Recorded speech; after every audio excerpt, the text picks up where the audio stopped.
Time. All right. Hello, Michael. Okay. Welcome, everybody. I'm Nancy Vandell, chairperson of the NCAC Bylaws Committee, and I just want to say thank you for joining us on a Friday night. I'm going to make a few introductions here. We have Commissioner Doug Olson, who's Vice Chair of the Tillamook County Board of Commissioners here. He joined us at our last meeting as well, and glad to see you back, Commissioner Olson. Sarah Absher, who's our wonderful Director of Community Development for Tillamook County, and one of our, we consider her an ex officio member of our committee. Sarah's been joining us and giving us input all throughout our process, which has been great. I'd like to introduce Mark Everett, Chair of the NCAC, and Alex Clark. I know he was signed up. I don't see him yet. Vice Chair, and Jeff is usually here. Don't see Jeff yet. And Chris Silkowski couldn't make it tonight. And then our terrific committee, Susan Schoenberg, Tom Sipe, our editor. We have Michael Beachley, the NCAC parliamentarian, and our wonderful committee member, our scribe. And Wyatt Angelo, our wonderful committee member who's working with Tom on tonight's program. Bill Miller is at another event, will be joining us later. So I think, have I missed anyone? Okay, and to all of you, I'm going to read off names for the record. Everything is on video so that you can watch everything, but just to have everything on the record, we have Candace Miller, Tom Prahodich, Sheila Clark, Vicki Prahodich, Joni Bloom, and please forgive me if I butcher your name, Ann Sipe, nice to see you again, Ann, Barry DeGroon, Joan Wicklin, Barbara Triplett, great to see you again, Barbara, Gregory Miller, Bill Bush, great to see you too, Bill, Lynn Wintermute, and Lori Kovac, great to see all of you. So I'm going to share the screen with just a little introductory presentation that I will go through hopefully quite quickly. So I've already gone through who our committee is. Just very briefly, the goals, we started in August when we were elected to look at reviewing and updating the bylaws, which were last approved in, there was a small review in 2018, I understand, and before that, 2006. For clarity, functionality, and fairness. We're using Oregon Public Meeting Law. We're working very hard to be transparent, provide all sorts of information on the website for you, thanks to Jeff, who's been our tech support as well as secretary for the NCAC, and also inviting you to our meetings, inviting you to participate through email, etc. So we've had this bylaws review process where we've done a number of updates that were more editorial, setting up some document standards, filing system, etc., largely due to Tom Sipe's great background and work on that. And once we got through the editorial process, we got approval from you all kind of informally at the October NCAC meeting to go forth now and work on substantive amendments. So we've assigned each article, the bylaws are divided into articles, and we've assigned each article review to 1 or 2 subcommittee members to be able to work within Oregon Public Meeting Law. And in these subcommittee meetings, we've worked on a draft that we bring to the full subcommittee in our meetings. And in our meetings, we update, gather, revise as appropriate. We have public comment in those meetings as well as outside. And someone just told me I've logged in from another device. That's a problem. Whoever logged in from another device, I'm not going to be able to do polls. Well, we'll figure that out while Tom's presenting. So anyway, and now that we've got recommendations from our subcommittee, we are coming to you in these series of feedback sessions to get your informal input, which we will, and we're reviewing with Tillamook County throughout the entire process. Tillamook County has to approve any bylaws changes we make, which is why it's one of the reasons why it's great having Sarah involved as well as Commissioner Olson. After this, we will be presenting the bylaws, the updated bylaws, our recommendations for them at the NCAC April meeting. And will likely actually go for approval at a special meeting in May that will be decided soon by the board. At that meeting, we'll be using parliamentary procedure training that Michael will be giving some training on, and he has a terrific package on the website, in the archive section of the website, or resources section of the website, that can be used to assist that. So you're going to have a lot of opportunity for input, make changes along the way. Here's the email address that's also on the website to be able to get an email directly to me, and I share with the committee. Or you can go into the general info at NCAC email. But by and large, we welcome your comments, we welcome your input. We've made a lot of changes over the last several months because of your input, and so we do appreciate that very much. So as we go through today's session, we're mainly going through this time the second part on who can be a member. We pretty well resolved bylaws, or the boundary issue at the last meeting, we believe. You can touch on that some too, but mainly it's going to be this area of who can be a member. So if you'd like to speak during the discussion time of that meeting, then please note in the chat that you wish to speak or put a comment. And we'll either read the comment if you put in a comment, or we'll call on you in order when you put something in the chat. And please keep it brief. Please keep it civil. You guys have been great.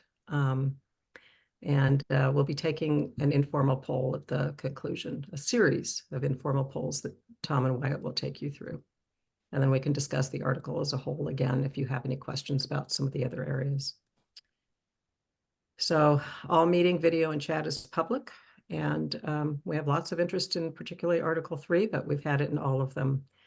And just please note, we all care about UNESCO and we have much in common.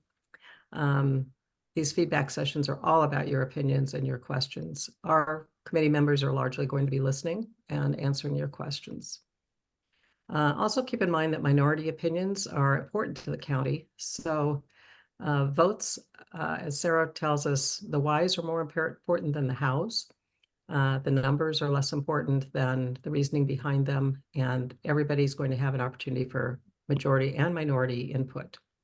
So obviously voting in elections is a little bit different story, but we're really hoping this process will help people come together. So with that, I will, and let me just mention our future meetings. Jeff just sent out a great email to all of you with our upcoming schedule, but this is the only Friday night. We have one next Wednesday on executive board, and then the following Saturday on subcommittees, and then the following Wednesday on other bylaw provisions. If another session is needed, we'll have one on Saturday, the 23rd. So I'm now going to stop share. I've just lost your whole screen. I'm sorry to interrupt. You're okay. I've just got the Zoom page, everything left. I'm missing all of you and all the little icons to, I don't know what happened. Is anybody else having trouble seeing everybody? I got rid of the presentation, so you should be able to see everybody. No, I know it happened as soon as the presentation left, actually. So, I mean, the fact that you can hear me means that something is still working, but I can't see you, Nancy, or see the people who were participating at the meeting either. Okay, but you could see the screen when I was sharing, is that right? I could see that, and then as soon as you closed it, I just got back to the general Zoom page and nothing else. I think I know what happened, and it should be all right for the presentation. Rather than going into it, we can perhaps get offline and I can help her debug that.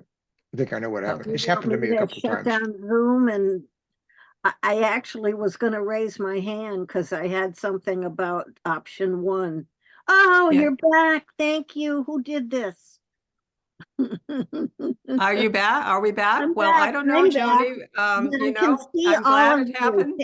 Maybe we worked. Maybe we worked our magic, but you know, I don't. Yeah, Shabbat shalom to everybody.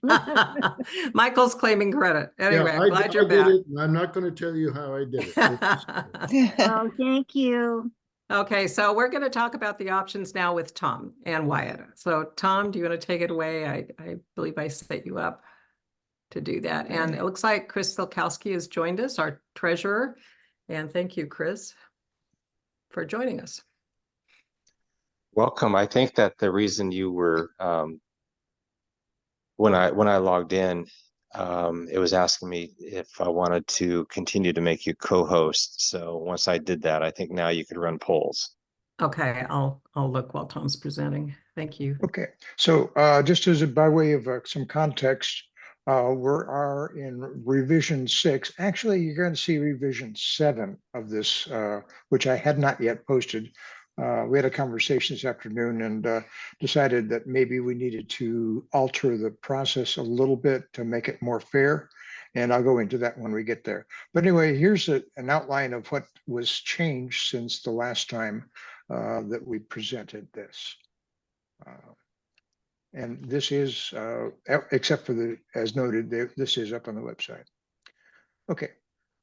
So the purpose of this deck is review the agreements we had on sections 1, 4, and 5, the member, and discuss the remaining issue for Article 3, member definition. And we're going to form some straw polls to gauge opinions.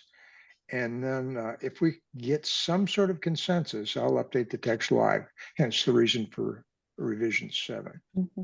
And we will have open discussion for comments. So I'd like to run through this. If Wyatt agrees, I'll just run through it. No, Tom, go ahead. Okay. Okay, so the sections, and there are 6 sections, some of which have moved. And I'll cover those when we get there. Okay, so the first one is the area of responsibility. And I used to use the term boundaries, which I was called out as being, that's actually kind of limiting. We have an area of responsibility in the initial bylaws. And so we should maintain that nomenclature as an area of responsibility. And if I've missed any, please let me know. But just by way of review, that is what we have agreed to. Now, this is informal. This is subject to the approval of the body as a whole, but this is where we're at so far.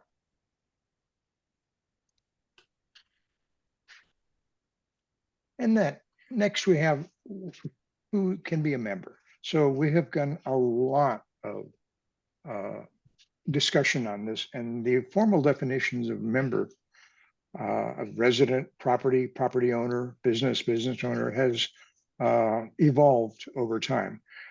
We are blessed with a number of lawyers. Not sure that's what I meant by blessed. And so we have some fairly rigorous definitions. I'll give you a few minutes to look at that. And if anything is unclear, not that you disagree with it, but if it's unclear, please note that, and we can come back to that if we need to. So the resident is a natural person.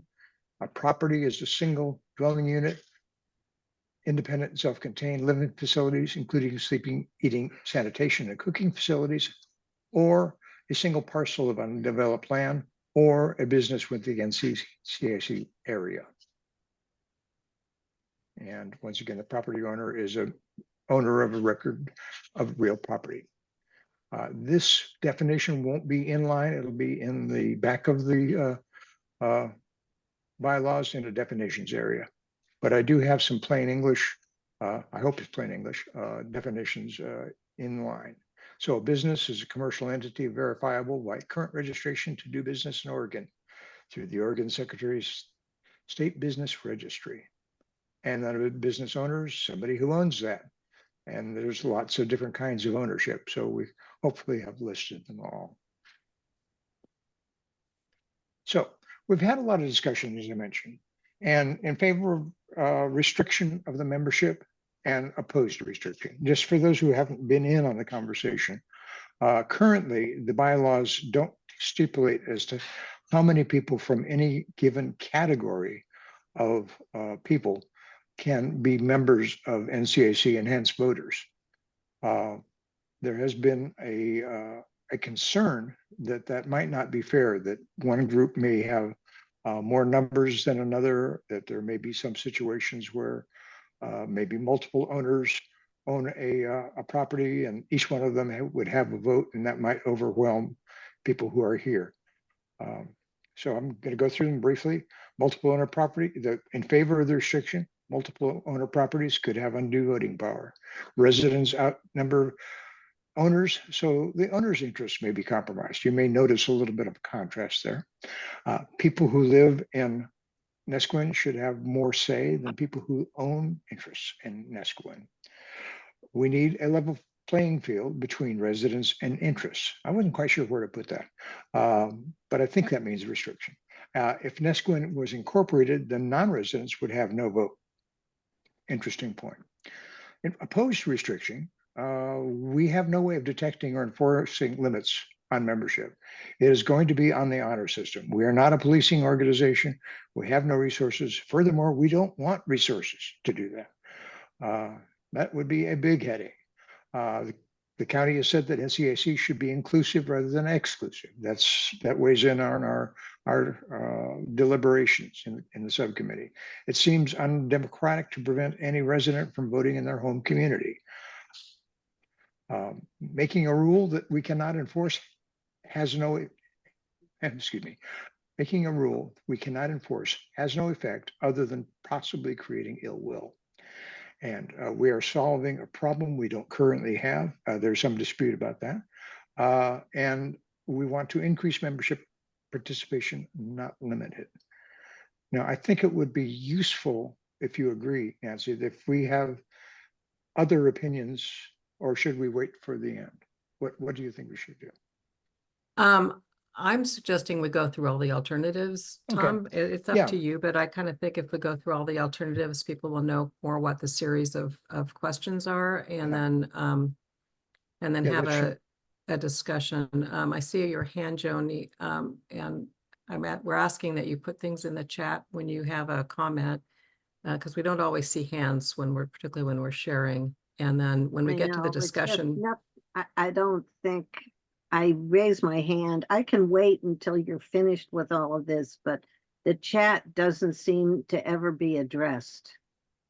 I mean, people look at it and it's like stuff on a social media site. Nobody really responds to it. They read it. We will be responding to it by calling people and reading periodically in the discussion part of the presentation. Which we one absolutely will. Little things down here is the chat. It's a little icon that says chat. It looks like it's a little conversation box, Joni, down at the bottom. It's to the left of the share screen. Oh, participants? Right to the left of that. Or wait a minute, to the right of participants, there should be a chat box. Well, there isn't, but that's okay. Maybe different on different devices, but if you look down there, there should be something that says chat. If she's using an iPad, it's no, I'm using a MacBook. Okay, same difference. It's under more. Oh, okay. Thank you. Sure. Yeah, it's different for different. I'm using a MacBook too, and mine's over there on the left. But anyway, thank you. It looks like you're finding it. So a fundamental change in our polling this time is that we're backing up a little bit, and the previous assumption that if one category is limited, then all categories of membership should be similarly limited. We got some feedback on that, some pushback on that, and our update is that if we don't consider all the categories, not all categories should be limited, then we're not really giving people a fair say. So we've set up a decision tree. I'm sorry for the jargon that's used in systems analysis, but set up a corresponding straw polls to gauge sentiment. Now, what's different than what was out on the website is that I had an early out specified if we ever got a majority, and that doesn't give everybody a chance to talk. So we've changed that process to be go through all of the questions and regardless of any interim results. So that I think is fair. So onto the tree. That is a tree, believe it or not. Okay, so basically what we're doing is we're starting here as a starting point and saying, should the retain the current member rule, which is no restrictions. It says polling complete, but actually what we're going to do is a final poll. Restrictions are needed.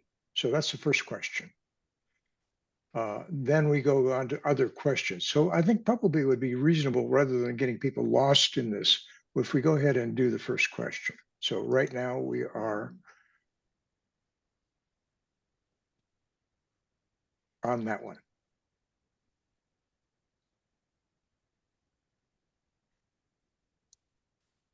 Okay, so are you saying that you would like to? I'd like to go ahead and do that and just run through them.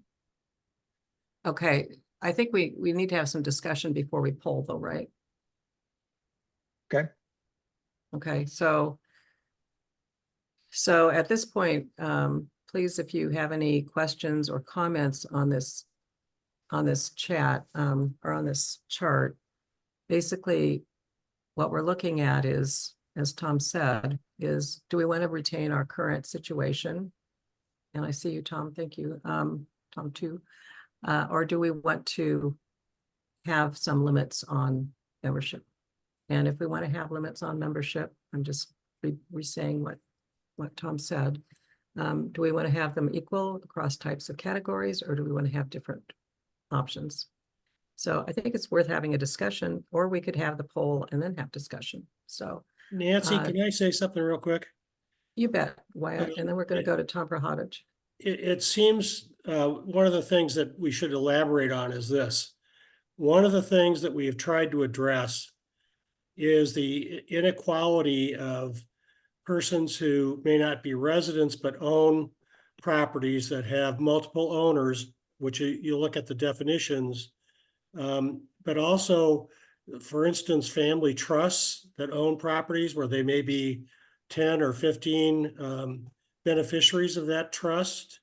And so one of the things that we've tried to address from the concerns of people who've expressed those is to try to balance out those inequalities where ownership may be overloaded beyond, let's say, the traditional residence that has 2 people in it with something like 10 or 15 owners, thereby having 10 or 15 votes for a single property.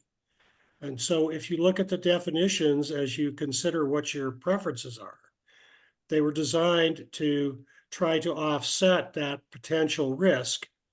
And it's important that you understand why those definitions are there in order to understand why the wording of no restrictions, which would allow all those property owners to vote, versus some restrictions, which would limit the number of those property owners who own a single property but have multiple owners from overwhelming the voting process.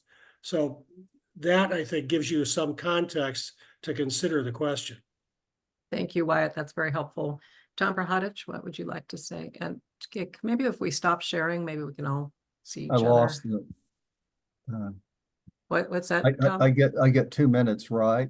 So you do. The answer to the retain current member rule is no. That's my comment.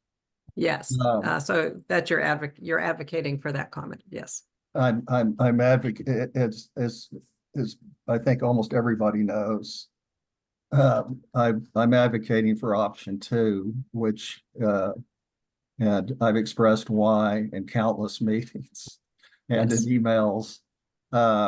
And when we get to it, this is not option 2, this is option 1. So, and for all the reasons that Wyatt just expressed, which is the concern about there being having a restriction of 2 per property, 2 within each category per property, covers residents, most residents, and at the same time, I think is fair to all of the other properties that have multiple people in trust or LLCs, because will be equal voting per property. So that's getting ahead of your decision tree, but that's my answer to that part.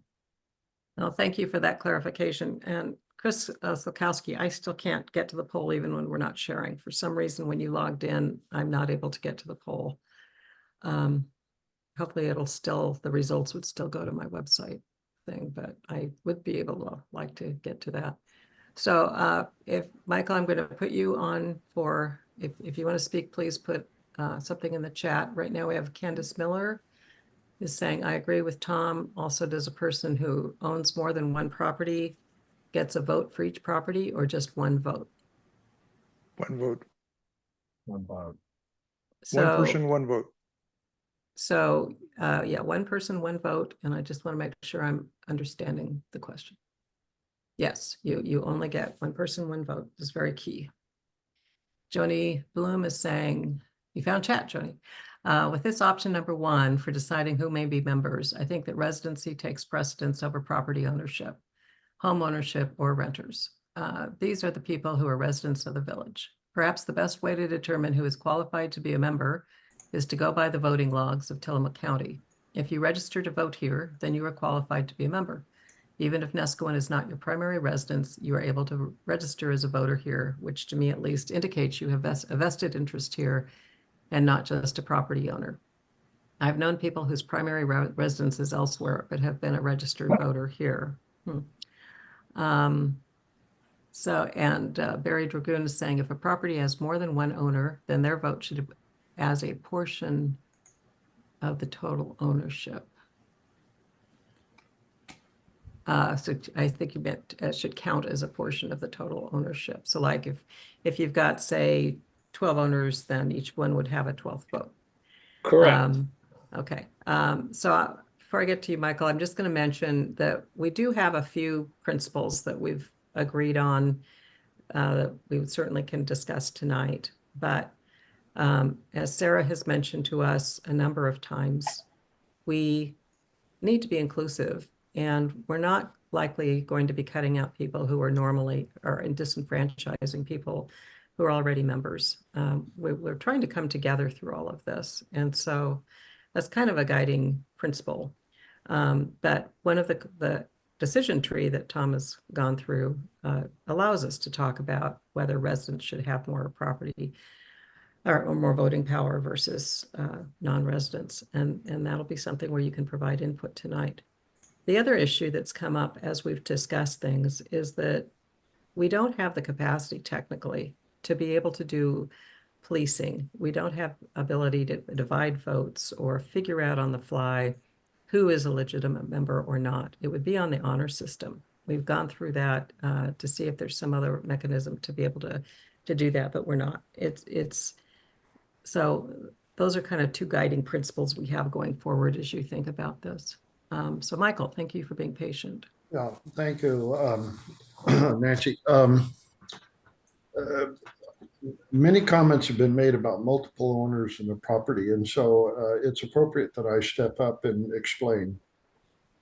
I am one owner of a property in South Beach, and altogether we are 12 owners of that property, and each of us have separate, individual, unique mortgages, or not mortgages, but ownership of that property legally. That's just one fact. I'm not arguing one way or another. I promise I won't do that. That's not appropriate, and I'm not interested in doing any of that.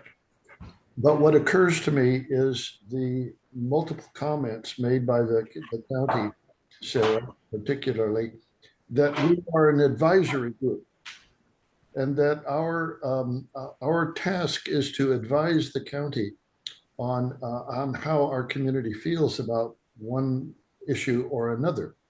And the county, being responsible elected officials, will take that advice, not necessarily act on it. But it is also important for us to provide to the county an affirmative and negative, or both sides of arguments as this organization presents and forwards to the county, so that the county commissioners can make reasonable decisions based on what's going on. We're not a policy-making organization. We're not going to be doing something that, as far as I can tell at this point, is going to happen. So those points need to be made. In terms of my group of 12 owners, they're perfectly happy. Me being a unique and individual representative of their positions, I'm capable of doing that. They don't have any issue whatsoever of having to have 12 votes on whatever. That's just not an issue. But the potential, I understand the potential. If something really, really important comes up, and it bifurcates owners versus residents, boy, that's a big deal. And so the bylaws committee is very, very sensitive to that fact. Those are my comments. Thank you, Nancy. Okay, thank you, Michael.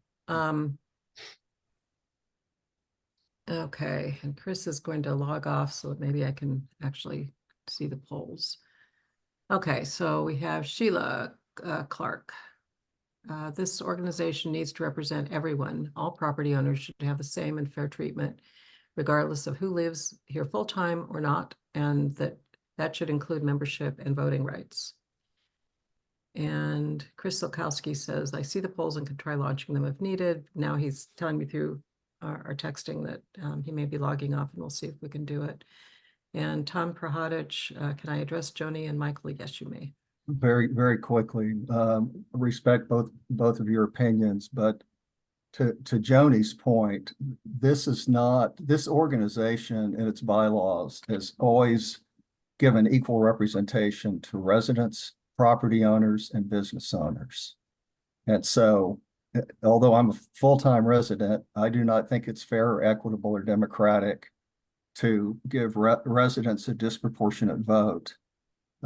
So that's one reason I support option 2. The other reason I support option 2, which is 2 per category, those 3 categories per property, is that I also don't think it's fair on the other extreme for, let's say there are 20, 30 people that are in an LLC or a trust to potentially have 20 or 30 votes when they really have a fractional interest, whatever it is. Let's say they all have the same interest. For 5% interest, there are 20 of them.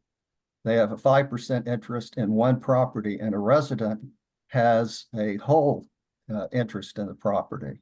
So to me, a fair resolution of that is something like option 2. I mean, it could be 3 per category per property, but I think 2 probably does it. Okay, thank you, Tom. I appreciate that clarification. Joni, I know you had your hand up.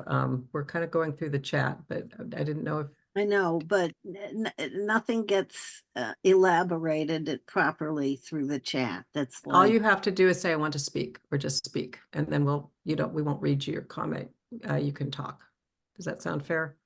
I guess. So go ahead and you're well, on. I just, in trying to clarify, express better what I was trying to say is that I don't understand why property owners who don't at least register to vote here have a vested interest in anything in Nescoin other than just the maintenance of their property. They're here primarily either grandfathered in from, and living elsewhere, or they're here for revenue. They're not here for community involvement. So why do they need to be involved in the NCAC? Their residents, whether they're renters or homeowners, are prima facie with that. They're the priority here, and they're the ones who should make these decisions or recommend them to the county. That's all. I mean, appreciate your feeling about that. Is anyone else would like to speak to that? Or at this point, I'm not sure if Chris, are you still on? I hope. Roger Wicklund wants to talk. Okay, thank you. I'm just trying to see because Chris, I think, is gone, and yet I can't poll because when he logged in, okay, Roger, please. Hi, yeah, I'm sorry I tried to log on. I'm having computer problems. I agree 100% with Tom, and boy, it's getting hard for me to agree with Tom all the time. But you have to be democratic and have equal number of votes, either for residency or for property owners. I am very offended, actually, by people that say that those people who are not full-time owners have no investment in the community. I'm involved in a lot of volunteer projects here in Nesquin, including the golf course, fixing the potholes, things like that. I would say at least 50%, if not more, of the people involved in all of those projects are part-time residents. They're summer owners. They have their homes here, but do not live here full-time.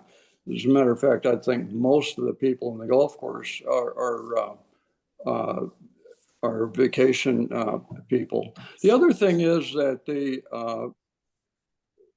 the vacation owners are actually the highest percentage of owners in the community. We have 70% of the homes are owned by part-time people within the official boundary of the Nesquin community.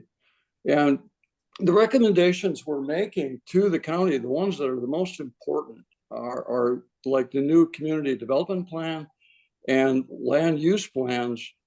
They apply to the owners, to the property owners, and that's the ones who are going to be affected. And so they should certainly have, everybody that owns property should certainly have a voice, in my opinion.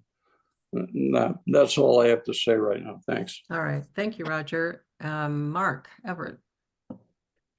Yeah, I was just going to say I agree with Tom as well, and a lot of what Roger just said. When Joni spoke about residents not being involved in the community, I'm not a resident here, and I'm the chair of the NCAC right now. And so, and I think Roger alluded to that as well when he talked about the folks that work for the NCAC or NCA. A lot of folks who aren't residents work for the golf course and improving the golf course and other things in town. So that would be my comment. Thank you, Mark. And I think I see Sheila Clark. Would you like to speak, Sheila, or do you want me to read? No, I can speak. Okay. I haven't been involved in these meetings from the very beginning. My husband and I own a wonderful cottage in the village. And when I get on these meetings and I hear people like Joni saying that, we're not vested, we're not involved. These people don't know. You don't know my family's heart. You don't know how we're involved in Nesquin. You don't know what we do. And it's just very offensive to me to hear people testify or talk on these meetings when you have no clue where people's heart lies. And so I'd like for people to really kind of pull back and really think twice about you when you start dividing people between you live here full time and you don't live here full time. My husband and I basically live in Florence, Oregon, but we share half of our time in Nesquin. We're there 50-50, and we are involved in the community. Okay. Thank you, Sheila. So I just want to say that when there's a blanket, we can't register to vote in Tillamook. It's very frustrating. Thank you, Sheila. Thank you. So, Candace, I see your hand up. I really wish people would please put things in the chat. Oh, okay, I could do that if you want. But go ahead. Okay, I just I want to. can see you since we're not sharing, but when we're screen I sharing, we understand can't even Sheila, see your hand. Yeah, I understand what Sheila's saying, and I think most people are more concerned about people who are absentee owners and only come here maybe 1 week out of the year or don't come here at all. Obviously, your family and even our neighbors are SC owners, and they come maybe 30, 40 days out of the year. Those aren't the people, or maybe more. We're really more concerned about people who are just running it for a business. That's what my concern is. And that's why I think some of letting and just anybody vote is kind of unfair. But people like you, Sheila, I think are okay. You come here quite a bit, but there are a lot of owners who don't come here at all. And that's why we're concerned about giving them so much voting power. That's all I have to say. So let me just mention again, you know, that is the current situation. Right now, there are no limits. People just need to be an owner or a property owner or a resident or a business owner or operator within the boundary that was set, which was quite broad, that's in the current bylaws. So, and I use the word boundary again, but what we're talking about is a possible limit that the county may or may not approve. So I don't know if Sarah would like to comment on any of that, but please feel free, Sarah, if you would like, or not. I'm gonna have to log out here because somehow when Chris Silkowski, who owns the NCAC Zoom site, logged in as himself again, it knocked me out of being able to control the poll, and now he's left and I still can't. So I'm going to try to log back in. I may have trouble with that. So can somebody, Tom, do you want to take over? If you log out, it might kill the meeting. I don't think so. I think I can log out just as me. It's killing me here. Maybe I can get a hold of Chris by the phone so he can run the poll. Yeah, because I really don't want to log out, but can someone else handle the chat while I try to get this? If the whole meeting disappears, everybody can just log back in and they can, as soon as someone starts it. So actually, I think I'm not going to try this. Yeah, so so you guys, I'm going to just go off for a while, and please, is there someone who can facilitate the discussion who would like to? Pass it on to Tom. I think Sarah is ready to speak if I saw by please, the, Sarah, by the yes. unmuting of her mic. She's fine. No problem. Well, I appreciate the conversation. I know this is a sensitive and emotional topic, and I appreciate the relationship that everyone has with the Nescoan community, regardless of resident status. I would just also like to point out when you're talking about this and voting eligibility that, you know, the community plan does relate specifically to properties within the community boundary. But as you've talked about with your watershed, we've talked about Cannery Hill, Sitka Sedge for Arts and Ecology.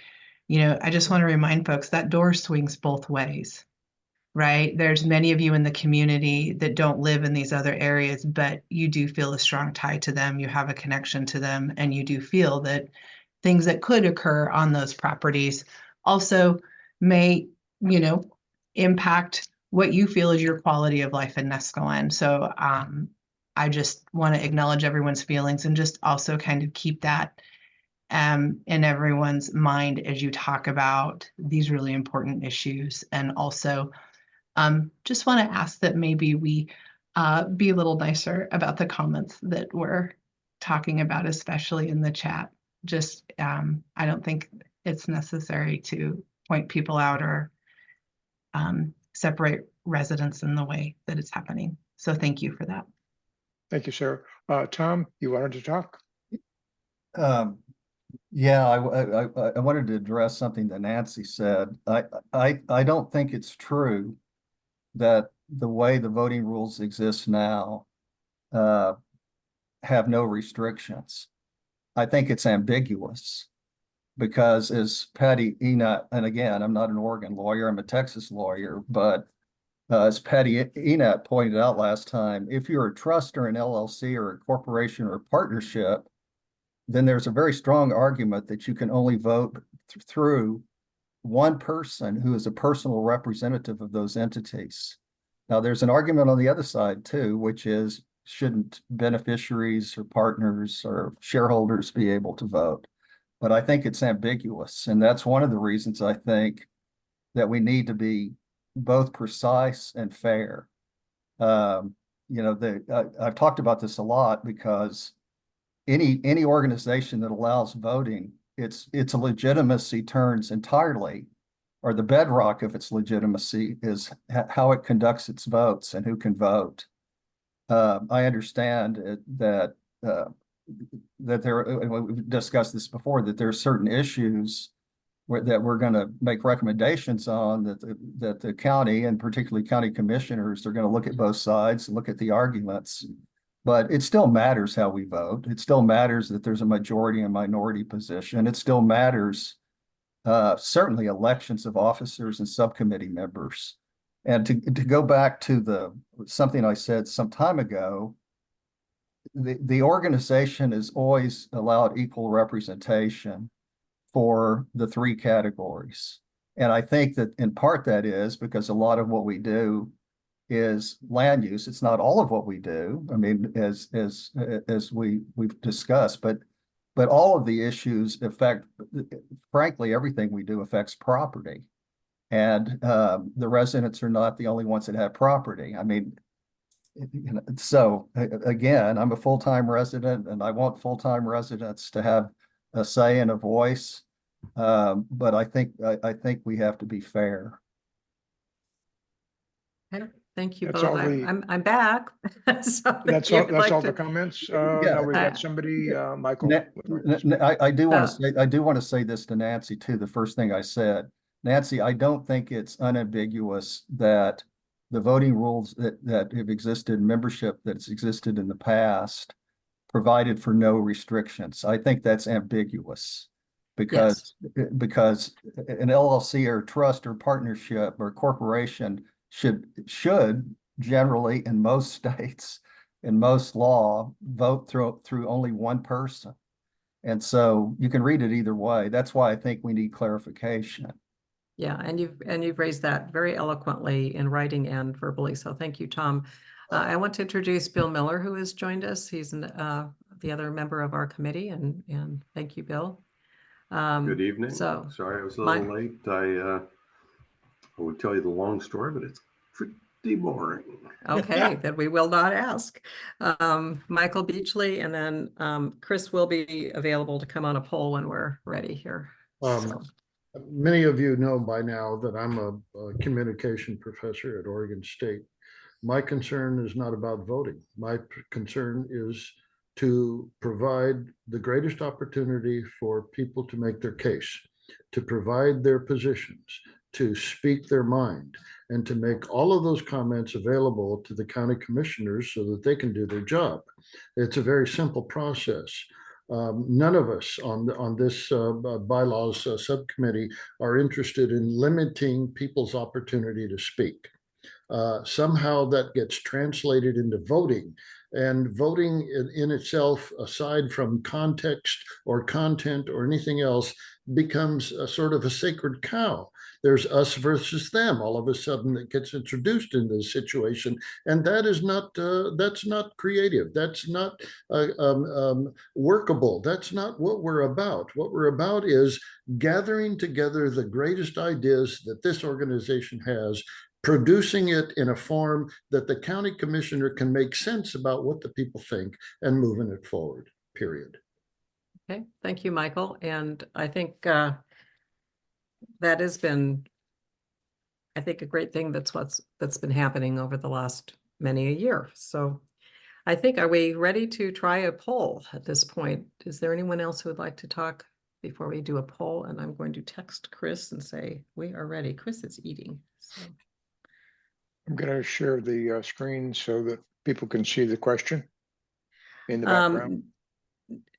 Should that? He launches the poll, that will happen. And a reminder that subcommittee members are not voting. Thank you, Michael. That is absolutely correct. We are ready. Okay. While Nancy's doing that, I apologize for being late, but do we have a number of non-subcommittee members that are here?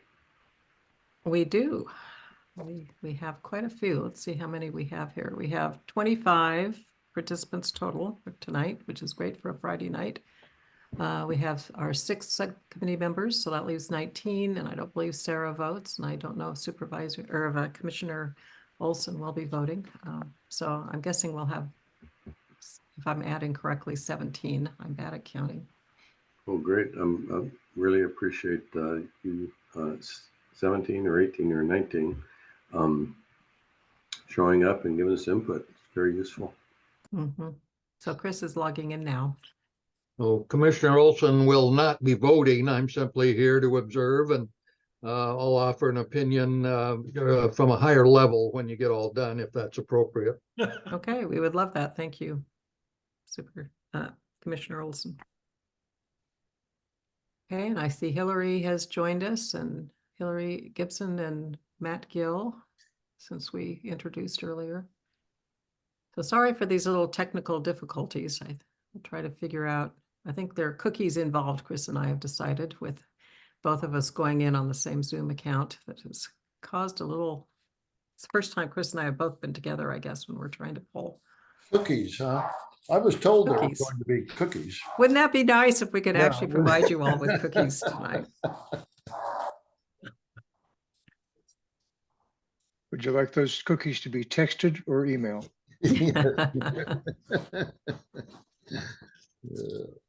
All right, well, hopefully he can get in now. So while we're waiting, I've got a quick question for Sarah on logistics. The county apparently likes Microsoft Teams. Is that any less problem than this? I don't believe so.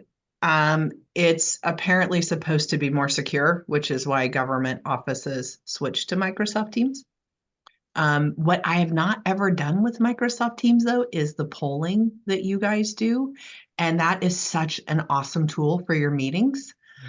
If you would like me to find out more about Microsoft Teams and how it may benefit you guys, I'm happy to do that if you'd like me to, Tom. Yeah, I would like that as long as you guys pay for it. Fair enough. I will do some homework on that with the IT director next week, and I will send you an email. Thank you. Thank you. Thank you, Sarah. Absolutely, my pleasure. Well, I'm not seeing Chris yet. Hey, Nancy, I'm in. There you are. Oh, good, good. Can you go ahead and launch poll 1, Chris? Sure. Please. Thank you. Okay, you should see it now. Okay, great. Thank you. It'll be interesting being on it from this perspective. Usually I'm watching it. We're not seeing it yet. People are responding. Oh, really? Yeah, Oh, yeah, I'm in it. I guess you and I are I in see the- together. That's why I'm I not see the- seeing it. I see the poll, Nancy. So is it the one that, is it the right poll question, Tom? Site? Yes. Okay, good.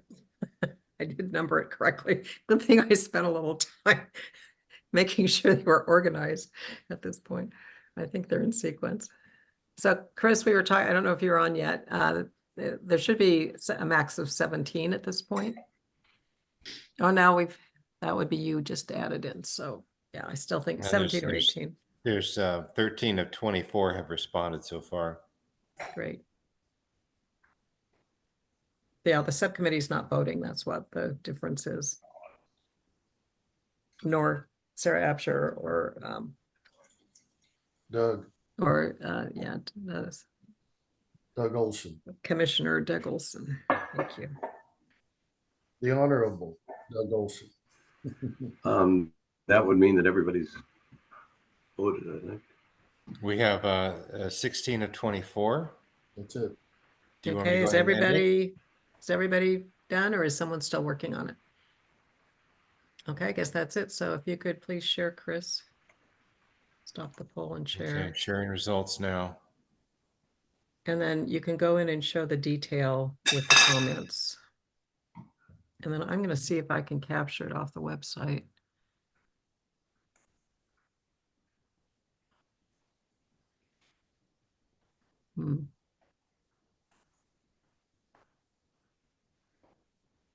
Can everybody see the results? Yes. Yes. Yeah. Yep. Okay, I'm going to stop sharing. But not the comments. Yeah, you have to go into the detail to be able to show the comments, and I'm not seeing anything on mine. Yeah, I don't. You don't see it either, Chris? Says 13% of the people made comments. There's 2 comments. One from Matt PDX 10. I think the only fair way to make this work is 1 vote per property. And then another comment, the second and last comment is still would like to see any full-time residents be allowed to be a member? Okay, and then can you please read the, because I can't see any of the results. Can you read the results also of the? Option 1 was 19%, option 2 was 75%, and then unsure or preferred something else was 6%. Okay, thank you. So very strong in favor of some kind of limit, which was pretty consistent with the first feedback session. So thank you. So Tom, did you want to should go into some more of the presentation at this point, or did you want to keep polling, or how did you want to run this? Okay, so now that we've decided, at least the majority, plurality, to 75% of us have decided that there should be some limitation. Now we need to decide whether all categories of membership, that is the 3 categories, resident, owner, or business owner, would have equal restrictions, or would they be unequal? So that's the next question. And then you Any can see from discussion? the decision tree that Yeah, we'll have further questions depending on how people answer this. And so did I interrupt you, Tom? Go ahead if you want No, to I keep just going to say explaining that's where we are now. Okay, Could you explain that a little bit, Tom? Sure. Do you mean a business might not have the same restriction as a? That is one of the options that was laid out on the table, that perhaps business owners, property owners, and residents should have different limitations. Can you give an example of that? Pardon? Could you give an example of that? Just so Say, for instance, I've heard that all residents should be able to vote, but property owners and business owners only have X number of votes. So, or equally, it would be all the 3 different types of members. So whether they're a resident, a non-resident property owner, or a business owner, would have an equal number of votes. Could be 1 per property, or it could be 2 per property, or it could be 3 per property, or that's kind of the question at this point. Should they all be equal, or should there be different categories of membership that would have a different number of votes of members allowed per property? Does that make sense? So the decision right now is, should that restriction be applied evenly over all 3 categories, or should the categories have different limitations? And maybe it's worthwhile pointing out that there's been a discussion about limiting residents. And I think one of the comments from the last poll raised that issue. And one of the discussions that was had was, how realistic is it to believe that a resident would be barred from voting because there were more than 3 residents to a particular property or dwelling? And in looking at the realities of that, there was a discussion and a conclusion that would be the exception, if not almost impossible, that some resident would be barred, because most residents or dwellings have only 2 residents that are adults anyway. But we could be wrong about that, and we're looking for comment. And I see that Alex Clark, our Vice President of NCAC, has joined us. Welcome, Alex. There was a comment in the last feedback session, as well as in our bylaws committee meeting too, that apparently there are some areas, maybe out towards Slab Creek Road, where there can be multiple dwellings on a single physical address. But Wyatt, didn't you do some research on that issue? Somebody did. Somebody did. Yeah, it's right there. That apparently there are tax lots that are separate for each dwelling. So there is a way to distinguish between them. Yeah, even if they weren't, that would cover different dwellings. Okay. All right. Any other discussion on this question of, should categories be equally restricted, or whether they should have different restrictions depending on membership type? Do you guys want to have some discussion, or go straight to the poll? And I see here we have some comments. So Matt Gill It is unclear to me what business votes would be included. Wyatt and Tom, would you like to address that? Did not understand the question. Could you say it again? So if there is a bit, his question is, and Matt, if you'd like to speak, feel free. It is unclear to me what business votes would be included. So I think he would mean it would be any business in the boundary area of the NCAC. There could be business owners. And so there it is. Thank you. I guess if I can you guys hear me? Yeah. My concern is that our STR rental companies getting a vote here or not, because it seems they have a vested interest in not maintaining our community, but only in making profit. And it seems unreasonable to me that they should have a dog in this fight. So if I am understanding you correctly, then you would be in favor of a differential restriction. In other words, not everybody gets restricted the same.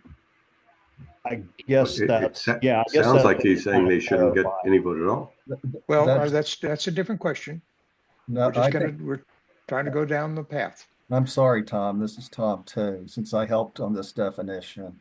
Oh, okay. If you go back to the definition, we're trying to restrict the people who have a voting interest who are business owners to those who operate primarily from a property site located within the NCAC area. And so that's not too many.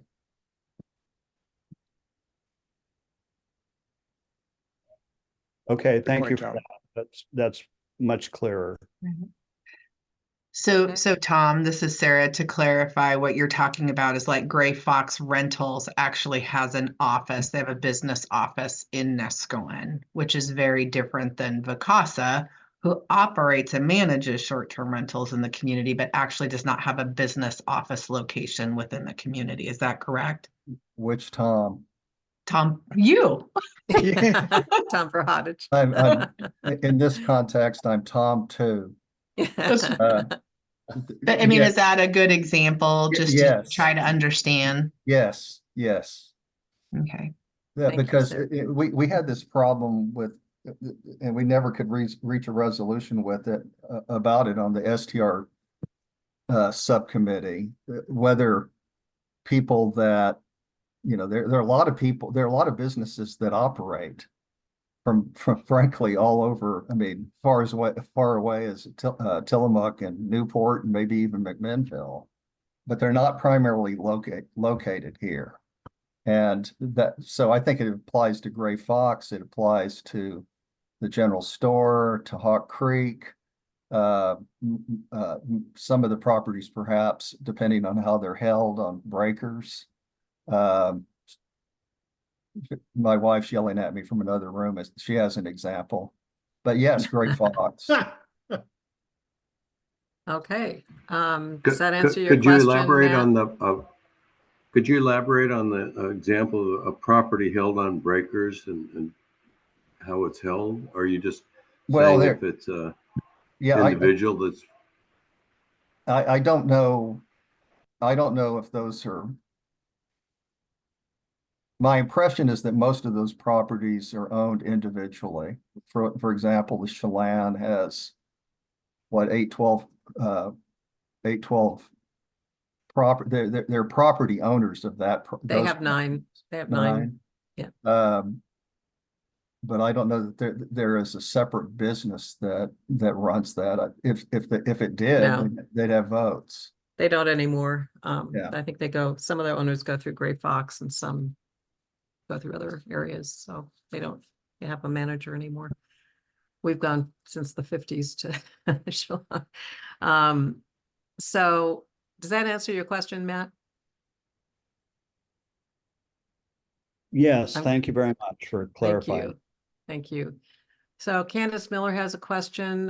What happens if a household that is rented but has 3 full-time adult residents?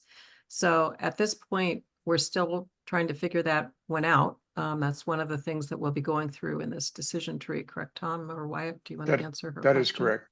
We're not talking about how many. We're talking about if they should be equal or unequal. Then we'll talk about how many. But I can see why she's asking if there are 3 and we're limiting a property to 2, and it's across the board 2 per whatever category, then it can get a little complex, but If we can ask if there's something that she specifically knows about that would be helpful. yeah, do you want to elaborate, Candace? No, it's just an example that, like if someone, I guess I'm trying to remember for anybody here, there are only maybe 2 full-time residents. I just wondering if there's an exception where maybe on the village side, there's 3 people living in a house that are renting. I can't think of, no, I can't give you a specific example. I was just wondering if that happened. Right, But- if that were to happen and if the bylaws were changed to have a limit on for 2 per category, then I would think that there would be a limit of, so 2 of the 3 would get a vote, but I could be wrong. This is really complicated stuff. And No, that's that would be why, an accurate, That's my understanding of the question at hand. yeah, okay, that would be accurate, Nancy. okay. So that would be the result of a limit. It's not necessarily a result of what would happen going forward, because you might be able to have different limits for different types of membership categories. Michael, you're a committee member, so if you have something really relevant, please. Yeah, I'm please. not going to argue one way or the other, I promise. Okay, okay, But thank you. but I think it's important for people who are preparing a comment to understand that when we're talking about limiting whatever that limitation has to be, the question has to be asked, how are we going to verify that? Do we have the resources to do that? And how are we going to police or monitor that when it comes to voting? And okay, that's one point. And I think that's an important point. We fuss about that a lot in the committee. We're not really sure quite yet how to do that. And I think, as I mentioned earlier, Michael, we said we can't. Yeah, We've already can't. come to the conclusion that we can't. And We so don't have the resources to do it. And so does that make membership a moot point? That's kind of the issue that we're toying with and trying to work around. The second thing is, what does a vote actually do? What does it accomplish? Other than to declare what a majority is and what a minority is. When it comes to voting for officers of the organization and subcommittees, I understand that perfectly, of course. That makes a lot of sense. And that's a little bit different than just generally, I have a vote, I don't have a vote, we have 2 or not more. And voting in this discussion seems to be focusing on property rather than a contribution of a person having something to say. Those are simply observations on my point. Nancy, can I address that a appreciate little bit? Thank you, Michael. And yes, and then we have Lori Kovac would like to ask a question. I think the reality is, as Nancy pointed out, that it would be based upon the honor system. And I recognize the argument that Michael is making about the fact that then should we have any restrictions at all? But as a former prosecutor, I will just tell you that most of the criminal law is based upon the honor system as well. And so the reality is that most people follow it because they want to. And so that's what we're relying on, is the good faith of the people in Nescoin. Okay, all right. Thank you. That's a good point. Very there, astute. I Wyatt. like hearing that. Thank you. Lori Kovac, you're on. I think that when you assume that there's only 2 adults in a house as residents, that you're assuming that they're owner occupied. And if Nescoin ever gets to a place where we actually have rental units for like 20-year-olds that are working at the golf course, that there very, very well could be 3 people over 18 that are passionate about Nescoin that live in a rental house. And I say that from personal experience because I lived here when I was in my 20s in the 80s, and there were rental houses that had 3 bedrooms, and my friends lived in them, and they were over 18, passionate about Neskowin, all residents full-time. And so I think that the discussion is accurate for the current population of Neskowin because there's so few long-term rentals here now because so many of them are short-term, and because the houses are so expensive that it tends to be a couple that's purchased them if they're going to live here as full-time residents. But if our vision is to have a more affordable community that has some middle housing, quote unquote, in the future, I think there could be situations where there's 3 residents that are renters that are all over 18 and live in one house. Okay, thank you. Okay, Thank you, Lori. I'd like to respond to that little clarification. Thanks for letting me speak. The business owners, property owners, and residents are all qualifiers. If someone qualifies that in that category, this is the way it's written now. If somebody qualifies in this category, or this one, they could be members. Now, if you happen to have a business owner and 3 residents, 2 of those residents could vote, and the business owner could vote. That's the way it's written now. Now, if it needs to be different, we would love to see a proposal for how that needs to be different. Right. So for your example, Lori, and I think it could be similar with Candace, that if you have a rental unit with 3-time adult residents, so the 2 of the residents would have a vote, but there would also be, most likely, the way it would be written, 2 of the owners would have a vote too if they're not, since it sounds like the owners aren't included in there. So there are all sorts of combinations that could be happening with a property. And but are we ready at this point to, well, no, we have somebody else. Bill Miller, short question, go ahead. And you touched on it with your last example, but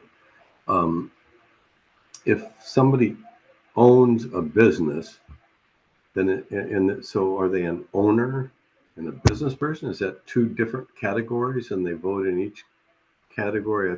That's confused me a little bit. Well, one person, 1 vote. Only 1 vote per person, no matter how many categories that they qualify in. That's a hard and fast rule. So yeah, only 1 person, 1 vote. I can't emphasize that one enough. There could be someone who qualifies as a business owner, a resident, and a property owner. But they only get a vote in one of those categories. One vote. There could be somebody that owns 5 properties. They get 1 vote. 1 vote per person. Okay, Joni, do you want to ask the question or do you want me to read it? You don't have to read it out loud. I just wanted to clarify. I said to solve the problem of the multiple owners of a household, the voter registration can solve that problem without whatever honor system we're guided. You know, you don't have to be a full-time resident to register to vote anywhere. Well, I think Sarah could clarify that, but I think you actually do need to have 1 place of residence to be able to vote. You can't register to vote in multiple. You can't register in 2 different places. But I mean, even there were old homeowners here in the village who had their primary residence in Venice, California, and they decided to vote up here because their vote counted more. You know, just not regarding Neskowin bylaws and committees, but in the general election for Congress, for senator, for state offices, it meant more. Their residence in Venice, they would just be one of a bazillion of voting the same way, so they registered here. Makes sense. I mean, I'm a Cook County native from Chicago, so we it's like jumping parties to vote for a primary. Chicago should never be used as an example about voting. Yeah. I agree. So we have, everybody. so Joni Your and example of the California resident might make sense, but I don't think it's legal. yeah, I was just, we have some lawyers out here that will Oh, for argue with crying you. out Well, I'm loud. from But Chicago. thank you. I'm just gonna get a little bit more control over the meeting. Tom Prahodich has a comment here. Wyatt is right about the honor system. The difficulties of verification exist with any rule. Also, from what I understand, if someone really wants to verify, they can. As I understand it, county council says we have to keep a record of who votes on any issue or in any election, and perhaps even how they voted. Someone who wanted to take the time to verify a vote could do so, for example, through a public info request. So thank you, Tom Prahodich. Okay, is there any more discussion? Thank you all for your comments. Are we ready to go to the next straw poll question on this yellow box? Should all categories be equally restricted, or should there be unequal restrictions? Based on that question, we'll go to some others. So Chris, are you available to launch the poll number 2? Yes, I am. Which poll number is that? Number 2. Okay, I'm launching it now. Thank you. It's launched. Thank you. Can People are everybody see it responding. or okay, I good. can see it, Nancy. So even with the sharing, you guys can see it. Good.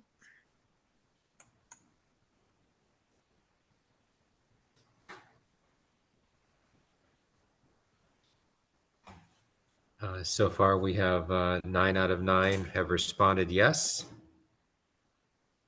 and there are no. Well, don't give the comments. answers till everybody has responded, please. Okay, just say how many have responded.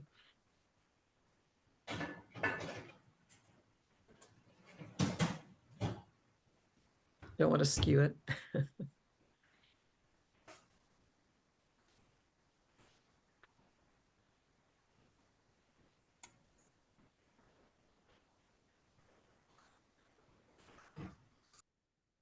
How many do we have now, Chris? We've got 16 out of 24, so 67%. Okay, great. What did we get up to last time? Is anyone else still trying to answer? 16 is the number. The rest. Okay, it's just are, we've not had a couple more join us. That's why I was wondering. Okay. I'm trying okay. to answer. Okay, thank you. I don't have it. It's not showing on my screen. Oh, it's not. No. Okay, Vicky, the question, I'll just read it to you and you can just tell us Okay. if that would be okay with you. The question is, should all membership categories be equally restricted? Yes or no?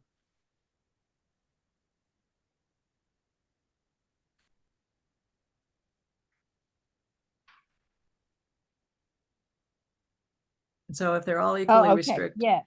Yes. I believe so. Yes. Okay, and then if you have any comments, you're welcome to share them. That was the Okay. second question. Thank you. Okay, did anyone else have any trouble seeing the poll? Okay, can you go ahead and end the poll, Chris, and let us know the results?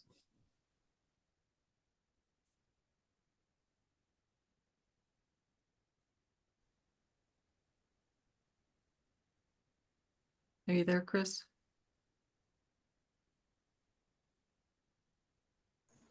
Yes, I'm here. I'm ending the good. poll and sharing it.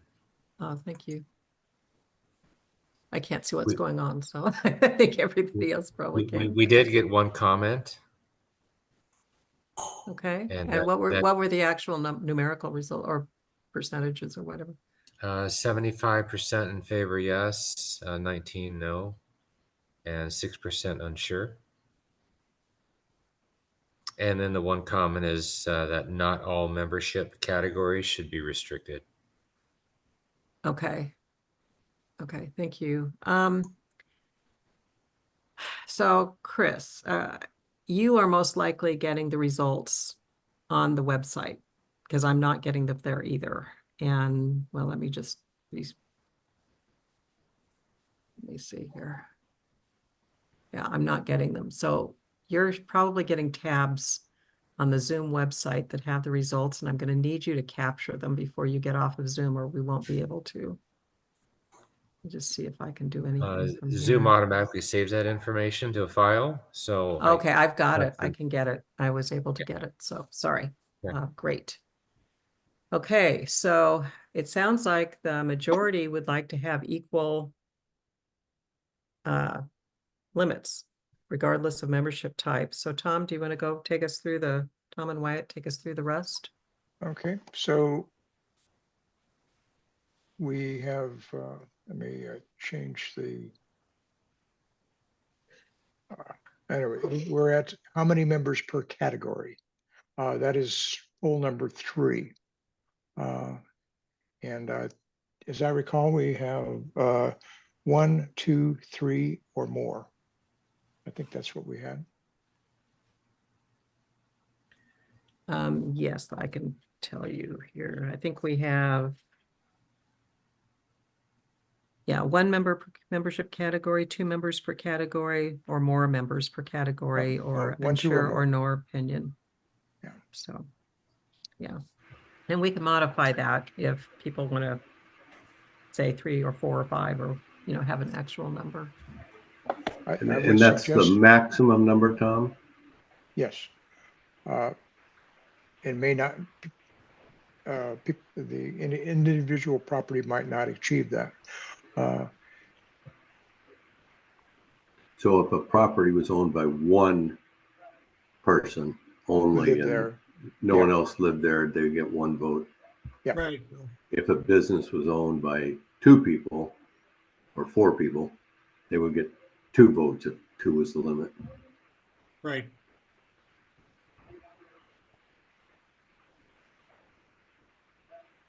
So does anyone have any discussion on that, on how many people that you would think would be fair to limit? I'm hearing a few people think that there may be 3 people in a household or whatever, that it might be good too, or other people I've heard 1 per category type. So can somebody else please read the chat, because I'm dealing with the poll right now. Tom Sipe, can you please read the chat part? If there are any people who are saying they want to. I'm presenting, so the chat Oh. isn't real obvious to me. Okay, then. Nancy, there's nothing in the chat right now that I see. Thank you, Susan. Thank you, Susan.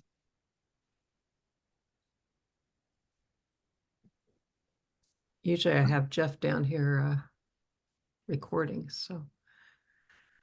Okay. Okay, so are people ready to go ahead and vote?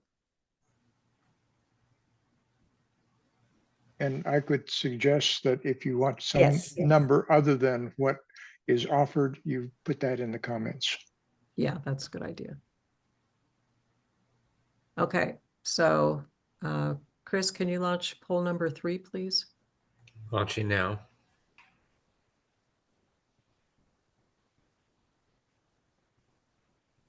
People are responding.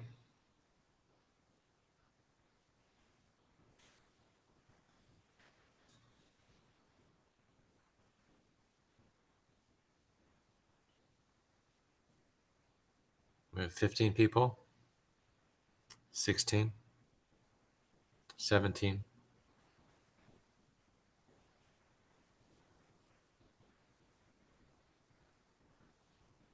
We're plateauing at 17 of 24. Okay, let me go back to you guys. So Vicky, were you able to see it this time? Okay, I think I see you now. Yes. Okay, thank you. All right, do you want to read the results, Chris?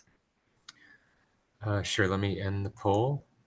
I'll share the results. And 24% selected 1 member per membership category. 71% selected 2 members per category. And 6% selected more members per category. And there are no comments. Okay, well, thank you. I think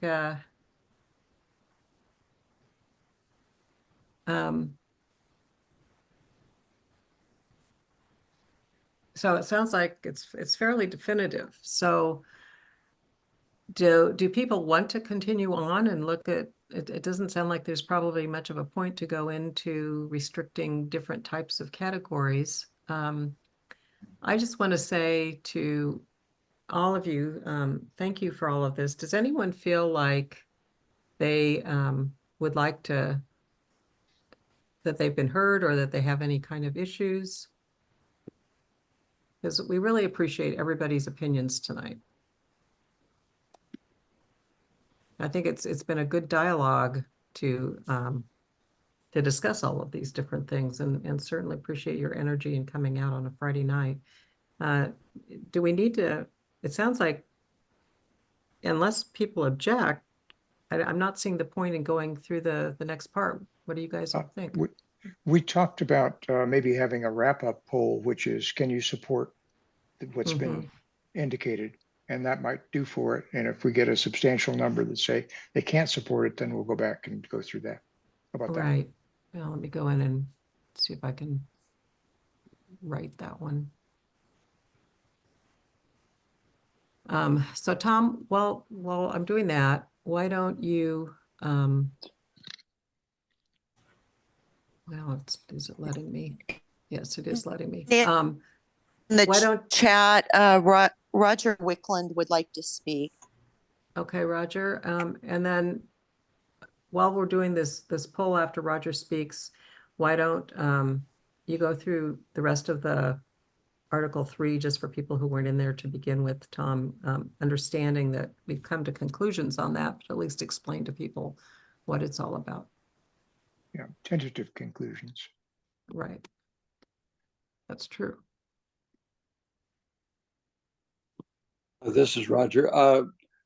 This may not be the proper time. I did want to ask Sarah a question about the boundaries again, but maybe you want to conclude this and then I can speak to Sarah. Would that be better? That's not really the question at hand right now. So right. at the end would be better. He's just asking because I'm typing. I thought you were done with this section. So no. Sadly, I'm not done yet. Okay. We'll keep you there though, Roger. I bet I could ask it for you. Michael Beachley has also asked to speak, as well as Hillary G. Okay, Michael and then Hillary, is that the order? Susan, thank you. Yeah, just a comment about unequal restrictions. There's a difference in my mind between voting on an issue that is going to go forward to the county commissioners as one class of voting, and voting as we elect members of the association and subcommittees. And one is representation and one is choice of ideas. They're totally, completely different things. And so I encourage you not simply to just toss away unequal restrictions as a discussion point, because there are different reasons why people might be voting. That's all. That's just a comment. Okay. We're going to address that with this final poll. Okay. Right. Yeah, thank you. Thank you, Michael. Hillary? Hey, thank you. Can you hear me okay? I just want to pop on and say quickly, I don't really support restricting the categories, but if you do restrict the categories, I think it's the only fair way to do that is to do it equally. I just like to see all property owners get to have a right to participate and vote, especially in an area where we have so many second homeowners, so that we don't differentiate people. And I see we're making strides in making sure that we're inclusive geographically. So that's kind of a juxtaposition with being exclusive, more exclusive when it comes to voting. So I just want to say too, I think Michael Beachley just mentioned that these are tentative conclusions. I think there's a great turnout for this meeting tonight, which is wonderful, but we need to keep in mind there's, over 1,000 eligible NCAC members. And so this is a small sampling of what might, people's opinions might be on a grander scale. Absolutely. Thank you, Hillary. It's a very good point. This is a small subset. It's interesting that it hasn't been real close though. So I'm ready to launch that final poll question, which is basically, can you guys support having, even if it's not your first choice, can you support what seems to be a sort of consensus of having an equal number of having 2 members. I should go back and actually read the question that I just wrote. The question is going to be, can you support the recommendation to have a limit of 2 members per category type per property? With the understanding, this isn't written in there, but only 1 vote per person. Does that sound like the right question? Does to me. Nancy, can I can't get to chat. Okay. Tom really ought to show whatever page it is, 11 or 12, what option 2 looks like. Since that's the. Thank you. Good point. Okay. So you want to read that, Tom? Yes. 2 changes to this. When people last saw it, I added the term only one vote, because apparently some people were unclear that 1 meant only 1. So I put the only in there. He can blame me for that. I was going to blame you in absentia. Okay, so if we have option 2, which it sounds like we do, and I speculated that might be the outcome, so that's what's written up here. For each property, up to 2 authorized persons can qualify for membership and voting purposes for each category type. And there's a plain English explanation and saying that we have the gruesome details later, which you've seen on an earlier slide. So but basically it's option 1 with a few limits. So in option 1, membership is open to all persons who identify as a member of the Nesquin community, at least 18 years old, and have at least one of the following qualifications within the NCAC area with the expanded definitions. So that first part of option 1 is really what's in the current bylaws with a slight change in the definitions. And now with option 2, adding this limit. So are we ready to launch a poll, or am I missing anyone? Tom Perhodich, you already, okay, we've done that. Could you launch the poll that's not numbered, Chris, that is at the top? Is it called It overall should be membership? Overall membership, yeah. Okay, Just yes, trying to I'm do it launching it now. fast. Yeah, thank you. Quickly. Okay, it's launched.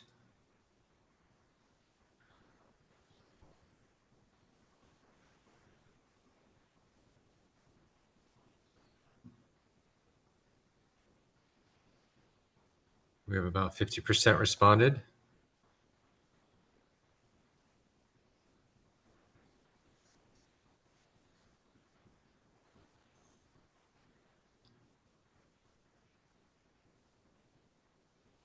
%.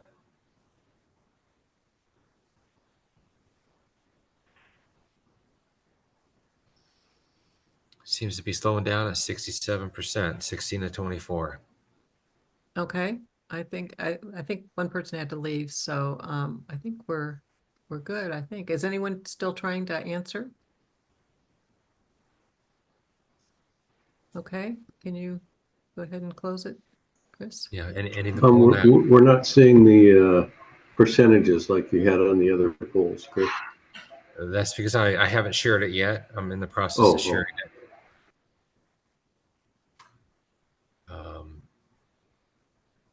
Okay, so it's 94% yes, 0% no, and 6% unsure. So 1 of 16 is unsure, and 15 of 16 voted yes. Sounds pretty conclusive. There were no comments. Okay. Could you display that You're so not I can showing capture the it? screen. You're not showing the poll, Chris. I am trying to show the poll, but I think Thanks for reading it. Zoom is having an issue. Yeah, I think it's with both of us being in here and I'm trying to record stuff and I can't get back in myself. Darn it all. There, it came back finally. Okay. It's coming back slowly. Nope, bad gateway. I just got a notification that it didn't accept my vote. It did not. That's what it says. I don't know if you can tell that. Not that it matters. No, it's just kind of gone crazy here. Let me try to get back in. Too many members in your household, Tom. Well, there are two residents and 2 property owners. How many votes would we get? 2. That's correct. I passed that test. Okay, the gateway is having a problem. Yeah, it's acting up on my end as well. That's too bad. Well, at least. So if I can take that as a directive, this is the new text. I think it's something we'll take back to our committee to discuss. So yeah, thank you very much, everybody. So at this point, it's getting to be 8:37. Are people interested in seeing the other parts of this, including what the new, what are we calling it now, Tom? Area or? Area. Well, area? I showed the area. It should be relatively quick to go through these, just to show you what's been changed. So I'd like to document that we've actually gone through that process. Noting, of course, Tom, that it's 8:37 on Friday night. Go ahead. Bill is our person who just loves meetings. So yeah. Yeah. Anyway, to put a point on it, and it's taking longer since you made that comment. Okay. So this text has been moved to Article 5, and subsequently it's been modified. I have no idea what, so you'll have to. Well, we've covered that in the last feedback session, so I think we're good. Okay. This one is we simplified Section 4 to available to each member. Being on the website is available to each member, so that was redundant. So this is actually primarily an editorial. Any comments on that? Hopefully not. There's no change to Section 5. And Section 6, which talked about contributions are always be encouraged, is moved to Article 10, where it will be modified. That doesn't seem very bylaw-ish. Okay. And that's it. And then the area, we haven't done Section 1. Yeah, we did. We did? Yeah. Okay. I can show you. okay. This is what we had, and this is what we have now. I just meant tonight. Did you go through that tonight when I was doing something else? Sorry. Yeah, you weren't paying attention. Probably trying to get a hold of polling. Okay. That's Thank where you. So I guess we have 2 questions. Roger, you had wanted to say something about area. Okay, and then I would like to ask Sarah and Commissioner Olson, if you would like to respond, what you feel about this conclusion that's kind of popped out tonight about limits of 2 per category. Is this something that is viable, or is this something we should talk about offline later in a meeting?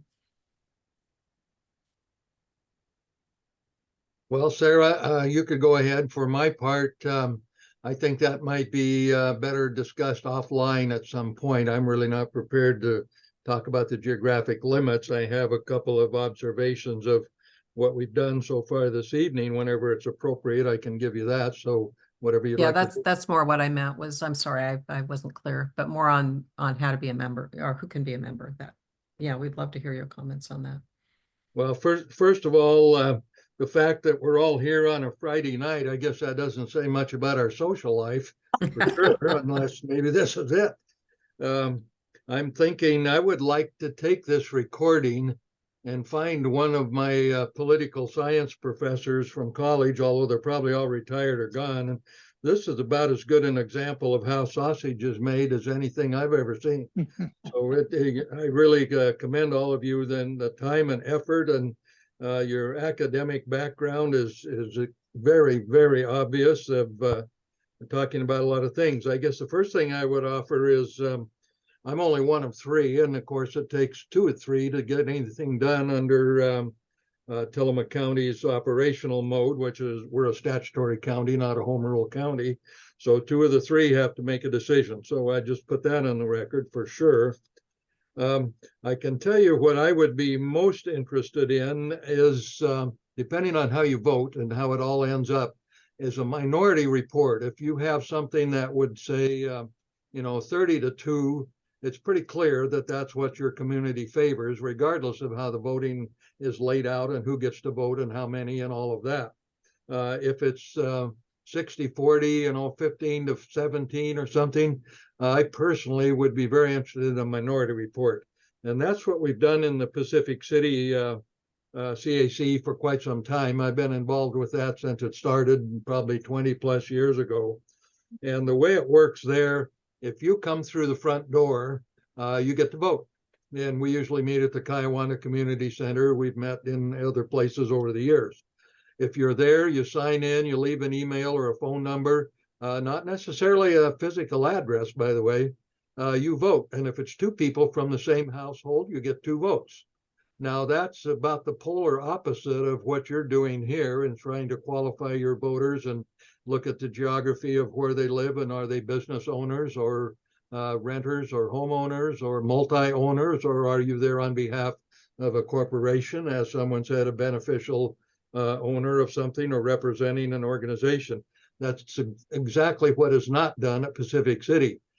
Sarah could speak to how it's done elsewhere, like in Oceanside or Neocani, and I'm not too familiar with what they do there. But I guess simply to say, one other thing, if there's an issue, I think it can be individualized from one location to another. In other words, what might happen in Oceanside is not necessarily how it would go down in Pacific City or Nescoin. And in fact, and just the reverse, if you decided to do something and it made sense and the commission approved it, if it got to that level, that wouldn't necessarily be binding on Oceanside or elsewhere, as I understand it. As was pointed out earlier by one of your members here tonight, this remains an advisory committee. You have no statutory authority to do much of anything with the force of law, as I understand it. Although, like any good organization and what you've done, what you've said and what you do means a lot to me, because you've obviously spent a lot of time and thought and effort, quality time, I might add, into it. So for my part, I would like to see a minority report, and then the three of us, when the time comes, we'll sit and talk about it. And for my part, I tend to reflect what the people want. If the people say, well, we want this, and we're it's very clear that we want this, and here's the rationale behind it, I tend to support that unless legal counsel says, well, you can't do that. And that does happen. So I'll stop talking and just say what you people are doing is admirable, and I keep at it, because for me, this is how things are supposed to work in this country. And we've had plenty of difficulties across our land here in recent years, and more people did this and gave it the thought that you've done, I think we'd be better off. So thank you very much, and I'll just continue to watch and listen. Okay, well, thank you very, very much, Commissioner Olson. I appreciate those comments. And Roger, I know Thanks for being here, Commissioner. Yes, you're welcome. Very much. Nancy, could I just follow up with Commissioner, please? Yes. Thank Yes, you. So first of all, thank you. 2 things. One, I love our evening meetings, even on Friday nights. It's always a pleasure to see all of you and visit with you. So I could do this regularly. I think this is where all the cool kids are hanging out right now. Second, I just can't tell you all what a pleasure it is to work with Commissioner Olson. With Commissioner Yamamoto leaving, he's done a great job stepping in. And so just want to share that with everyone, just like you're seeing tonight. So to Commissioner Olson's point, what he's talking about are any decisions that the board would make regarding land use or other matters where the CAC is participating. What I will do is continue to work with all of you on your bylaws updates, vet them through county council, and I will certainly keep Commissioner Olson as well as Commissioner Bell and Commissioner Scar informed on the work that's being done and what the outcome of the bylaws are. So, and then if there's anything that needs to be vetted through the commissioners in order to codify your bylaws, then I will also happily take the lead on that with county council and report back to you. Okay, thank you. Thank you. So Tom Prahodich has a question. Under the subcommittee's other recommendations, there will be a minority report. Are you asking in regard to bylaws amendments, Tom, or are you asking in No, terms I of was- minority reports for anything? I was making a declarative statement Oh. to address Commissioner Olson's point that, as I understand it, you intend to, or at least you're in the process of considering a minority report, which I also think is very good. It alleviates some of my concern about, not all, but some of it, about having really precise, fair, equitable voting rules. Right. And I can't remember where it is in the bylaws. It's in Article 5 meetings and In meetings. absolutely. Right. We talked about it. I know it's all blurring together, isn't it, Tom? Yeah, that was Saturday. I think a great addition. Okay, yeah, thank you. Thank you. All right, well, I think so Roger, I know you wanted to address the area. Do you still want to do that, or shall we call it a night? I'd just like to ask Sarah a quick question. At the first community development plan meeting, you stated that the community development plan will only affect the boundary, the official boundary that's recognized by the county and the state. Am I correct in that, or did I mishear that?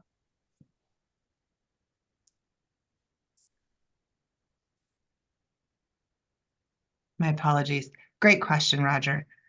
So the community plan updates are one of several projects the CAC has and will have underway into the future. For that project specifically, the plan updates are focused on those properties within the community boundary. But that is one of many plans and projects that the CAC overall will take on. How about other land use issues that do they affect only the official boundary recognized by the state and the county? So if we make any land use issues as recommendations to the commissioners, and an ordinance comes about as a result of that recommendation, do they apply to the boundary that's been proposed, or do they apply to just the official boundary? Depends on the project, Roger. If it's something, I mean, it's a great question. If it's something in the watershed, again, Cannery Hill, Sitka Arts, the CAC received a notice for rural residential zone amendments that I'm taking to Planning Commission hearing this coming week. Those are all things that the CAC can comment on. It's not, the land use process in and of itself is not designed to be exclusive. And even, and the CACs were set up primarily for land use advisement, right? Because you don't have your own planning commission, you don't have your own city council. So they were set up as an advisory body, but as you all are well aware, there are other matters that the Board of Commissioners or the county community development can call on the CAC to ask for comments on. So it's not just the community plan updates. It's not just short-term rentals. There's a lot of stuff coming up in the future. These have just been and are the projects of focus right now.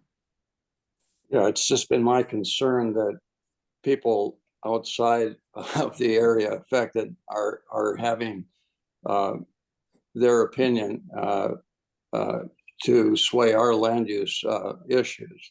And that's all I have to say on that. And I have just one more comment, and that is There aren't too many I don't think too many of the people on this bylaws committee who put in all these hours are actually full-time residents. So I think that that in itself explains that you don't have to be a full-time resident to be involved in the community. And I'd like to thank everybody for doing that. No, thank you, Roger. Actually, I think it's 3 and 3. 3 full-time residents and 3 non-full-time residents. So, but thank you for that comment. All right, so I'm busy getting poll results now. I was able to get back in. So, does anyone have anything else? Actually, we could launch. I wonder if it's going to let me launch now. Probably not. Tom too has a comment. No, I can't. Tom too, please chat. And then Chris, it looks like we can get back in. Are you still there? I'm still here. Maybe after Tom's comment, we can do the final poll on the meeting evaluation, which is Okay, fairly quick. Great. Thank you. I just had my thumb up, which is a shorter way of saying thanks. Thank you. I just want to thank everybody. It's been a great discussion tonight, and I know it's a very important and very personal issue for people. So thank you for coming on a Friday night, all of you. Chris, if you could launch the poll, and then we'll just call it an evening. And I hope you all have a fabulous weekend. And we'll see you hopefully Wednesday night for executive board feedback session. Nancy, which poll is this? It's called. Let me go in. Sorry, it's called. It's a, did you like the meeting meeting poll? evaluation in all caps. Okay. Launching it now. Thank you.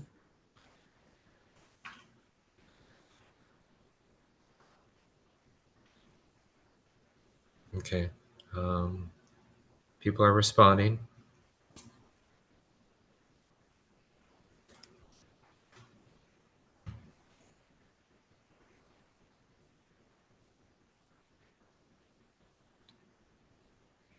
We've had 2 people respond.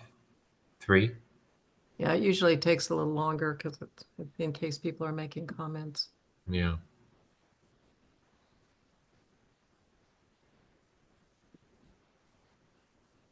%.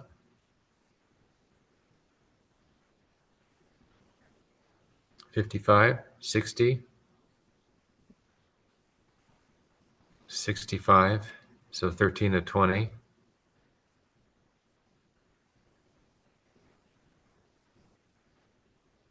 Seems to be stalling there at 65%. Okay, thank you. Can you go ahead and read the results? Sure. Ending poll, sharing results.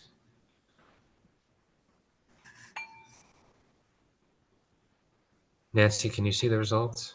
No, let me look. Yeah, why did it suddenly appear for me this time? I can't see. I'm sharing it. Gosh. Oh, you're sharing it. That's why. Well, I mean, it's on my screen. I'm sharing. No, I can't see. We can't see question 3. Sorry. I wasn't answering, so I didn't care.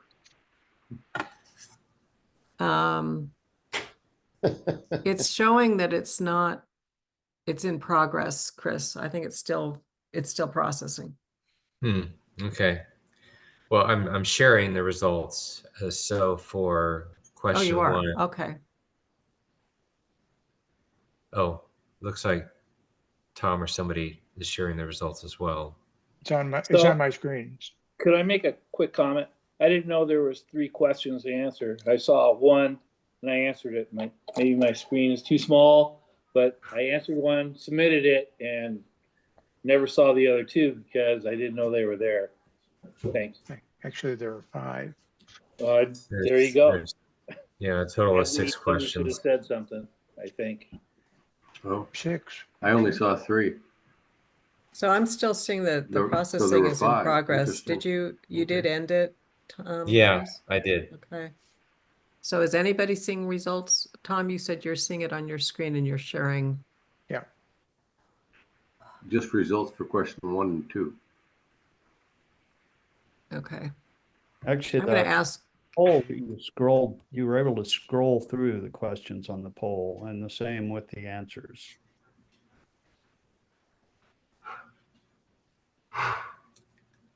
So let me just read the results. Question 1, the pace of the meeting was, one person said too slow. 12 of 13 said about right. Question 2, the recommendations after discussion are 10 of 12 said satisfactory to me. 1 of 12 said of concern to me, and 1 of 12 said unsure. Question 3, the meeting was, check all that apply. 9 of 12 said welcoming and friendly. 1 of 12 said contentious. 5 of 12 said I felt free to express my views. 2 of 12 said worth my time. Question 4, nobody responded to. Question 5, nobody responded to. Question 6, 8 people responded.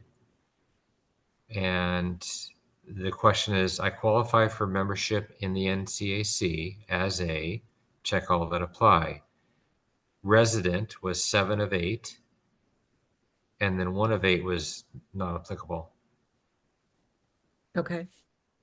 Thank you all very much on that. And I apologize for the polling issues tonight. That certainly bogged us down a little bit.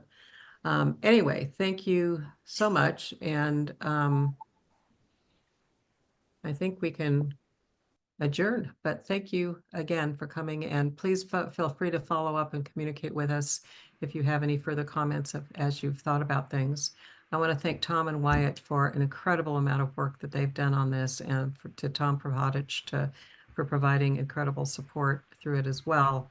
You can't imagine the number of hours that these people have spent on this article, and so thank you all for helping vet it and helping us with some input for us to discuss at our next meeting. Committee members, again, you are just an amazing star group to be working with. Thank you all for everything. Sarah, thank you for your incredible support. And Commissioner Olson, thank you for joining us. We really appreciate that. Very so welcome.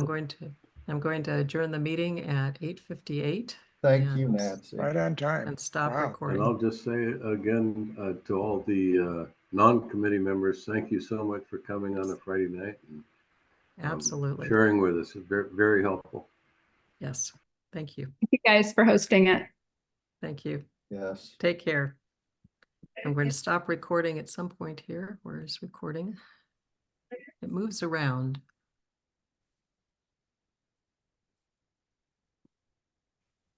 Where is recording? There it is.